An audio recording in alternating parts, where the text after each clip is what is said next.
rebonjour à tous. Direction la banlieue pour parler un peu de ce bon lieu. C'est le jeu de mots qui peuple la une de Bës Bi Le Jour. Banlieue, reportage, mode de vie, infrastructure économique, sportive. La liste n'est point exhaustive. On a l'interview accordée par l'entraîneur et champion d'Afrique à l'UCC au groupe immédiat. L'UCC Jouffran Casamance, génération 2002.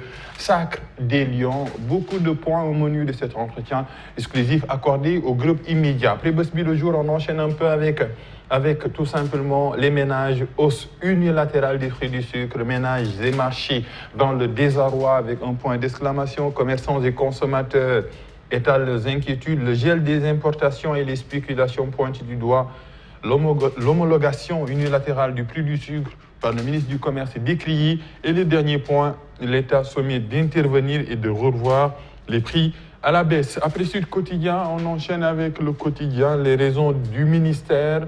Sucre, nouvelle hausse du prix. Le directeur du commerce intérieur, une décision prise depuis août dernier. On parle de Covid-19, production des vaccins au Sénégal. Les premières doses attendues en juin, crise scolaire. Macky Sall veut des négociations rapides. Et Boy Djiné qui refait surface à la une de Le Quotidien, jugé pour sa dernière évasion. Boy Djiné exonère ses complices, entre guillemets. Après Le Quotidien, on enchaîne avec l'Observateur. Dans les secrets de la traque du téléphone de Khalidou Koulibaly, son téléphone avait été volé, mais il a été retrouvé à Colobane, localisé mercredi à 1h du matin au Mariste, le lendemain à Colobane, puis retrouvé à la Padoue. Le téléphone a fait un voyage mystère autour du présumé voleur de l'iPhone 13 du capitaine du Lion que vous voyez ici avec son téléphone qu'il a finalement retrouvé. Prime spéciale des Lions, Macky libère le cash. La directive du chef de l'État, les sacs d'argent et le dispatching, les terrains de Dakar situés entre Ngor et Ouakam déjà attribués, un choix à faire. Pour ceux de Diamniadio, on parle toujours des Lions, équipe nationale Pape Gueye racontée par son père. Le football pour l'éloigner du banditisme, conducteur de charrette pendant ses vacances au Sénégal. On parle un peu de Pape Gueye, le milieu de l'équipe du Marseille, mais également des Lions du Sénégal. Après l'Observateur, on enchaîne avec enquête, un air de détente, retombée politique et sociale de la victoire des Lions. La coupe est passée par là. C'est le temps de l'unité. Les adversaires les plus farouches ont eu leurs divergences. Cher Tidiane Gadio, nous avons une richesse immense qu'il faut préserver. Pape Diop, nous devons réfléchir sur quelque chose qui va rassembler tous les Sénégalais. Après enquête, on enchaîne avec le témoin quotidien, partage de bouquets chez les Gaïndés, selon le témoin, dans les récompenses remises par le président de la République au Lyon. Les ministres, resquilleurs et des fédéraux sont servis, ou bien se sont servis grassement et en priorité, selon le témoin qui donne l'information, un partage de copains et de coquins, révélation sur un scandale. C'est le témoin quotidien qui témoigne. Après le témoin, on enchaîne avec les échos. Ofei tue B. Camara à coup de couteau pour la somme modique de 20 000 francs CFA, le différend entre Faye et sa tante à l'origine du drame.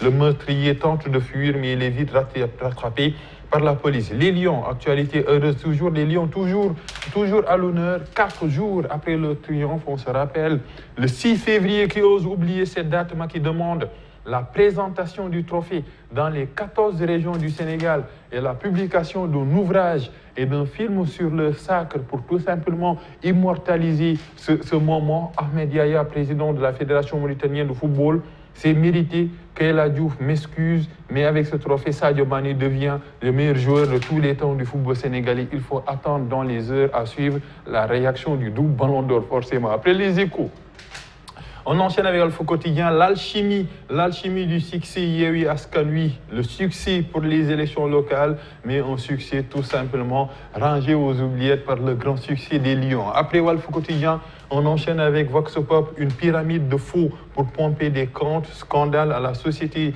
Générale Sénégal SGSN, Cham alias Saliou Ndiaye, importateur de riz, a monté faux sur faux pour siphonner 168 millions de francs CFA des comptes de l'ONECA, comptes et mécomptes à lire dans les colonnes de ce journal. Et Macky qui met la pression sur le gouvernement pour la finalisation des concertations. On parle un peu de l'éducation. Après Vox Pop, Tribune des Sénégalais pour faire sauter le verrou de la CEDEAO pour la levée des sanctions contre le Mali, des sanctions toujours en vigueur. Après Tribune, Libération, Fatima John, la Miss Sénégal, l'affaire refait surface à la une de Libération. Fatima John joue à cache-cache avec les enquêteurs. En cause, Libération donne beaucoup de points. Affaire Miss Sénégal, drogué, violé, engrossé. On met ça entre guillemets. Entendu à 2 reprises, il est revenu sur le viol présumé qui aurait eu lieu au Radisson de Diamniadio lors de la pose de la première pierre du stade du Sénégal. Elle affirme n'avoir pas déclaré l'enfant quand les policiers lui demandent l'acte de naissance pour constater l'absence du nom du père. Les enquêteurs veulent alors le certificat d'accouchement. Elle promet de revenir vers eux avant de créer les conditions de son injoignabilité malgré les relances. Troisième point, entendu comme témoin Alberta Diatta, la Miss Sénégal 2019 qui était avec elle le jour supposé du viol, fragilise l'accusation. Et le dernier point, interrogé Aminata Badiane, reste visée pour apologie du viol. L'affaire est en cours, de même que l'enquête. Après Libération, le football, Sadio Mané que vous voyez ici, je pardonne à tout le monde, selon l'entraîneur du Sénégal, assailli, submergé de critiques, mais des critiques qui ont accouché la coupe et le drapeau national qui triomphe sur le toit de l'Afrique. On a Giresse, l'ancien entraîneur du Sénégal. Si Aliou Cissé avait écouté les critiques, point de suspension, Alain Giresse qui parle. Et ces défis excitants des Lions, dans un proche avenir, on parle un peu des matchs, des 2 matchs barrages contre l'Égypte. Après le football, la lutte avec Sunu Lamb, la lourde mission de Guigui le 20 février, infligée à Reug, sa première défaite, tout simplement un combat qui promet. Finir avec le descent d'Odia, ce n'est pas un braquage, c'est pour les dégager terrain offert aux Lions. On a Guy Marius Sagna qui manifeste frappe, mais on a les agents de sécurité qui tout simplement veulent déloger Guy Marius Sagna parce que les Lions l'ont mérité. Ils ont mérité tout simplement cette récompense qui n'est que symbolique, Aminata. Papa Lunsa, la lecture de la presse du jour. On passe à présent